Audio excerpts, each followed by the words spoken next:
Hello दोस्तों, नमस्कार। गुना ICS academy में दोस्तों आपका स्वागत है। जैसा कि दोस्तों आप लोग सभी जानते हैं, हमारा जो सेशन चल रहा है वो चल रहा है डेली करंट अफेयर्स का चल रहा है। आज का जो हमारा करंट अफेयर्स है दोस्तों वो है 3 दिसंबर 2023 का करंट अफेयर्स है। इस सेशन के अंतर्गत दोस्तों हम लोग वो सभी इंपॉर्टेंट क्वेश्चंस देखेंगे जो सभी प्रतियोगी परीक्षाओं हेतु महत्वपूर्ण है।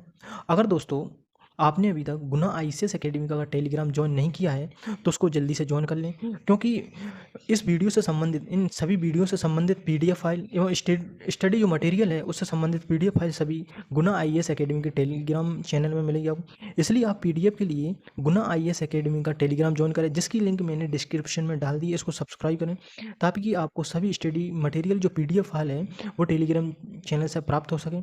इसलिए आप गुना आईएएस एकेडमी के नाम से जो टेलीग्राम है इसको जल्दी से ज्वाइन करें। इसके बाद दोस्तों आज का जो हमारा जो पहला क्वेश्चन है वो है कि हाल ही में विश्व कंप्यूटर साक्षरता दिवस कब मनाया गया। ऑप्शन है दोस्तों 1 दिसंबर को, 2 दिसंबर को, 3 दिसंबर को या 4 दिसंबर को। हाल ही में दोस्तों जो विश्व कंप्यूटर साक्षरता दिवस जो मनाया गया वो मनाया गया 2 दिसंबर को। यह प्रतिवर्ष 2 दिसंबर को विश्व कंप्यूटर साक्षरता दिवस मनाया जाता है। इस प्रकार इसका आंसर होगा ऑप्शन नंबर बी 2 दिसंबर होगा।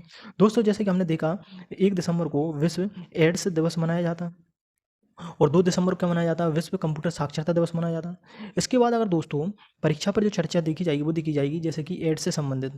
जैसे कि एड्स का पूरा नाम है एक्वायर्ड इम्यूनोडेफिशिएंसी सिंड्रोम है। इससे जो प्रभावित अंग है दोस्तों वो है प्रतिरक्षा प्रणाली यानी कि डब्ल्यूबीसी। डब्ल्यूबीसी का जो फुल फॉर्म है वो है वाइट ब्लड कार्पल्स यानी कि श्वेत रक्त कणिका होती हैं जो शरीर को एंटीबॉडी के रूप में काम करती हैं, इम्यूनो के रूप में काम करती है, रोगों से लड़ने की प्रतिरोधक क्षमता प्रदान करती हैं। अब जो एड्स का जो कारक है वो है एच आई वी यानी कि एव। इसका फुल फॉर्म है ह्यूमन ह्यूमन इम्यूनोडेफिशिएंसी वायरस है।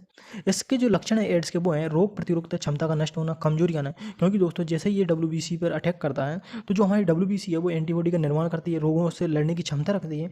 तो इस पर ये आक्रमण करता है। जैसे ही आक्रमण करता है तो हमारी रोग प्रतिरोधक क्षमता क्या हो जाती है, नष्ट हो जाती है और हमको कमजोरी जैसा महसूस होता है, चक्कर आते हैं। तो एड्स का जो पूरा नाम हमने देख लिया, प्रभावित अंग देख लिए, कारक देख लिए, लक्षण देख लिए। इसके बाद दोस्तों अगर देखा जाए अगला क्वेश्चन वो है कि हाल ही में IMD की विश्व डिजिटल प्रतिस्पर्धात्मक रैंकिंग में कौन शीर्ष पर रहा। ऑप्शन है USA, नीदरलैंड, सिंगापुर या भारत। दोस्तों इसकी जो IMD की जो रैंक डिजिटल रैंक विश्व डिजिटल जो रैंकिंग थी प्रतिस्पर्धात्मक, इसमें जो शीर्ष स्थान पर रहा वो रहा USA रहा। कौन रहा, USA। इस प्रकार आंसर है ऑप्शन नंबर ए USA। इसमें USA जो है वो प्रथम स्थान पर रहा। वहीं अगर नीदरलैंड को देखा जाए तो वो सेकंड नंबर पर रहा और जबकि सिंगापुर थर्ड नंबर पर रहा।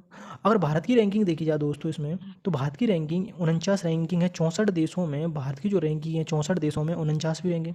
तो हमने देखा कि जो IMD की विश्व डिजिटल प्रतिस्पर्धात्मक जो रैंकिंग है उसमें शीर्ष स्थान है। पहले नंबर पर कौन है, USA, जबकि दूसरे नंबर पर नीदरलैंड है, तीसरे नंबर पर सिंगापुर है, जबकि भारत की जो रैंकिंग है वो 64 देशों में 49वीं रैंकिंग है। इसके बाद अगर देखा जाए दोस्तों तो वो है कि हाल ही में साहित्य अकादमी पुस्तक मेले का उद्घाटन कहाँ किया गया है। ऑप्शन है जयपुर में, पटना में, नई दिल्ली में या चेन्नई में। तो दोस्तों हाल ही में जो साहित्य अकादमी पुस्तक मेले का जो उद्घाटन किया गया वो किया गया नई दिल्ली में। इस प्रकार इसका आंसर होगा ऑप्शन नंबर सी, नई दिल्ली हो। इसके बाद और अगला क्वेश्चन देखा जाए दोस्तों वो है कि हाल ही में भारत के मुख्य सूचना आयुक्त के पद पर किसे नियुक्त किया गया है। ऑप्शन है अनीश शाह को, राहुल नवीन को, KN शांति कुमार को या हीरालाल सामरिया को। दोस्तों हाल ही में भारत का जो मुख्य सूचना आयुक्त जो नियुक्त किया गया वो किया गया हीरालाल सामरिया को। इस प्रकार इसका ऑप्शन डी होगा, आंसर नंबर डी होगा, हीरालाल सामरिया होगा। जबकि दोस्तों अगर देखा जाए जो अनिश शाह हैं इनको हाल ही में फिक्की का अध्यक्ष नियुक्त किया गया। वहीं राहुल नवीन को ED का निदेशक नियुक्त किया गया। ED यानी कि प्रवर्तन निदेशालय का निदेशक नियुक्त किया गया। वहीं KN जो शांति कुमार है पी जो press trust of India board है PTI का अध्यक्ष नियुक्त किया गया। तो हमने देखा अनिश शाह को फिक्की का अध्यक्ष नियुक्त किया गया, वहीं राहुल नवीन को ED का निदेशक नियुक्त किया गया, वहीं KN शांति कुमार को PTI यानी press trust of India board का अध्यक्ष नियुक्त किया गया, जबकि हीरालाल जो सामरिया को भारत के मुख्य सूचना आयुक्त के रूप में नियुक्त किया गया। इसके बाद दोस्तों आगे हम देखेंगे जो परीक्षा पर जो चर्चा है 2023 की नियुक्तियाँ। जैसे कि 2023 में किस किस प्रकार की नियुक्तियाँ हुई, जैसे कि मनोरंजन मिश्रा जो है RBI के कार्यकारी निदेशक नियुक्त किए गए, जबकि प्रवीण जो मधुकर हैं वो CBI के संयुक्त निदेशक नियुक्त किए गए। राजेंद्र जो मेनन हैं वो सशस्त्र बल के न्यायाधिकरण के अध्यक्ष नियुक्त किए गए। वहीं गिरीश चंद्र मुर्मू को संयुक्त राष्ट्र लेखा परीक्षक पैनल के उपाध्यक्ष के रूप में नियुक्त किया। ये इंपॉर्टेंट क्वेश्चन है कि गिरीश चंद्र मुर्मू को संयुक्त राष्ट्र लेखा परीक्षक पैनल के उपाध्यक्ष नियुक्त किया गया। इसके बाद दोस्तों और अगला क्वेश्चन देखा जाए तो वो है कि हाल ही में वीर राणा को किस राज्य के मुख्य सचिव का अतिरिक्त प्रभार सौंपा गया? जो वीर राणा है, इनको जो अतिरिक्त प्रभार जो सौंपा गया वो सौंपा गया मध्य प्रदेश का। इस प्रकार इसका आंसर होगा option number B, Madhya Pradesh का। दोस्तों अगर देखा जाए, वीर राणा जो है मध्य प्रदेश के जो मुख्य सचिव के पद पर नियुक्त होने वाली दूसरी महिला है, जबकि प्रथम महिला जो थी वो थी निर्मला विच थी, प्रथम महिला, जबकि दूसरी महिला जो है वीर राणा है, जो मध्य प्रदेश की मुख्य सचिव नियुक्त की गई।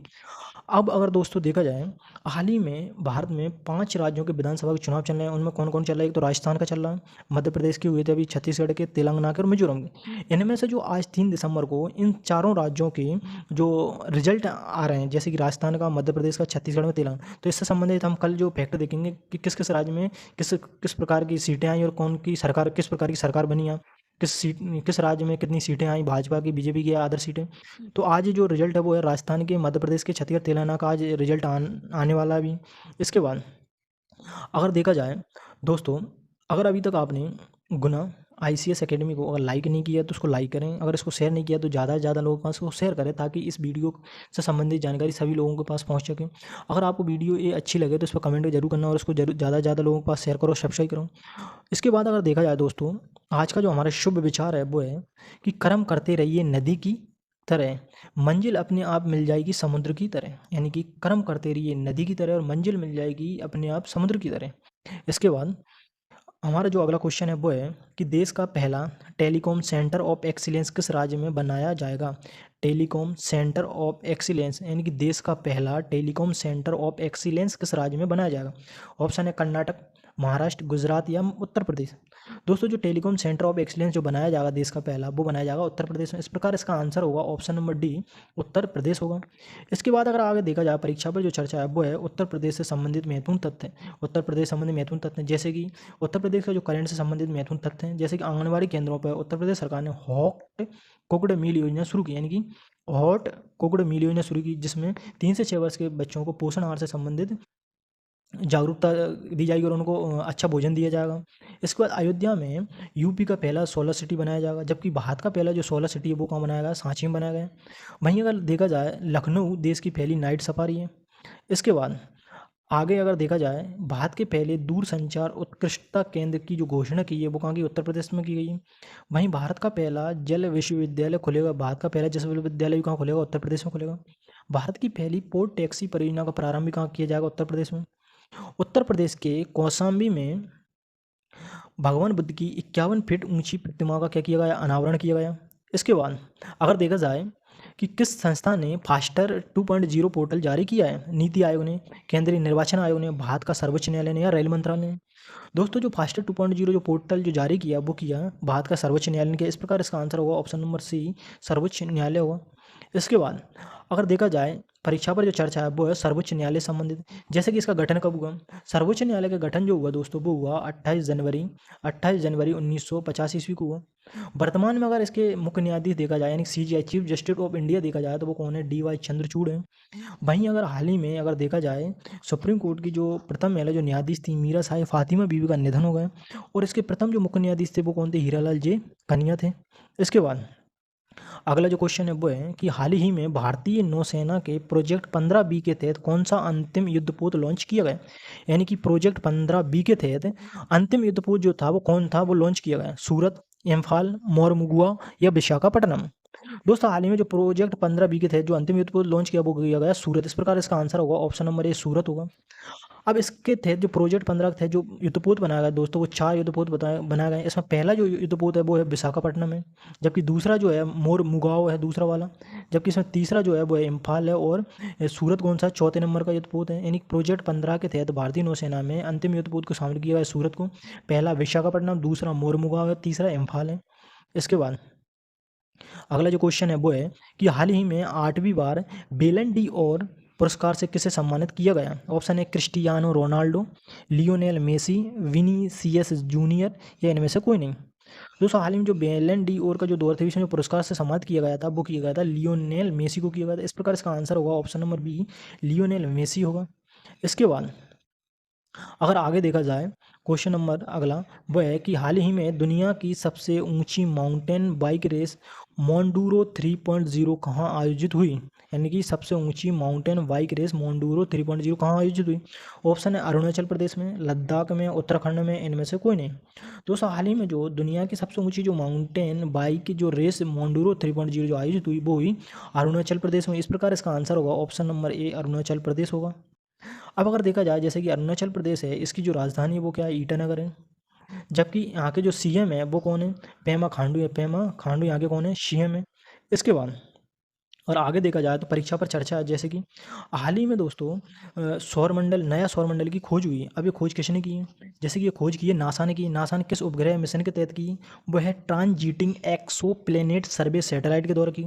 इस नए सौरमंडल का जो नाम रखा गया है दोस्तों वो रखा गया है HD 110067 रखा गया है। इसके बाद इसका निर्माण जो हुआ आज से लगभग 4 अरब साल पहले हुआ। ये इसकी जो पृथ्वी से जो दूरी है वो है 100 प्रकाश वर्ष दूर है, जबकि ये सूर्य से 20% क्या है? छोटा है। सूर्य से 20% छोटा है। इसका जो इम्पोर्टेंट है वो है कि इसका जो नाम है वो क्या है? HD 11006 इसका नाम है जो इम्पोर्टेंट है। दूसरी इसकी खोज किसने की? नासा ने। दोनों क्वेश्चन बन सकते हैं दोस्तों। इसके बाद अगर दोस्तों अभी तक आपने गुना ICS एकेडमी को सब्सक्राइब नहीं किया तो उसको जल्दी जल्दी सब्सक्राइब करें, लाइक करें, शेयर करें, कमेंट करके इस पर ज़रूर बताएं अगर ये वीडियो अच्छा लगे तो आपको, और ज़्यादा से ज़्यादा लोगों को इसको शेयर करें और सब्सक्राइब करना ना भूलें। अगर दोस्तों आपको इस वीडियो संबंधित अगर PDF चाहिए तो आप ज्वाइन करें गुना IAS एकेडमी का टेलीग्राम ज्वाइन करें और उसको सब्सक्राइब करें। इसकी लिंक डिस्क्रिप्शन में डाल दी जाएगी।